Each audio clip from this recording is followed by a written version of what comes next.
এখন প্রচুর মানুষ, বিশেষ করে ইয়ং অ্যাডাল্টস, এরা সায়াটিকার প্রবলেমে ভুগছেন। সায়াটিকার পেন ঠিক এখান থেকে শুরু হয়, পায়ের নিচের দিকে এই বরাবর ব্যথাটা নামে, প্রচণ্ড ব্যথা হয়। এবার সেই সায়াটিকার জন্য কিভাবে ঘরোয়া এক্সারসাইজ করবেন, যারা ইয়ং অ্যাডাল্টস মোটামুটি একটু ফিট আছেন, তারা যারা অফিসে কাজ করেন কিংবা অনেকক্ষণ কম্পিউটারে বসে কাজ করতে হয়, তারা মাঝে মাঝে একটা এক্সারসাইজ করবেন।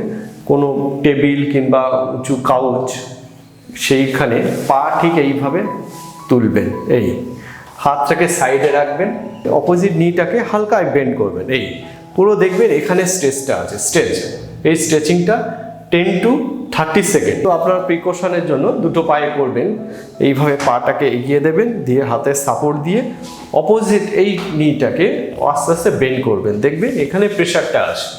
তাহলে আপনার সায়াটিকার প্রবলেমটা সলভ হবে, সায়াটিকার পেনটা আস্তে আস্তে কমে যাবে। কোনো মেডিসিন খেতে হবে না, কোনো পেন কিলার খেতে হবে না। কারা করবেন? যারা ইয়ং অ্যাডাল্টস, মোটামুটি একটু ফিট আছেন, বয়স্কদের জন্য নয়। The Cairo Rehab. Live a pain-free life.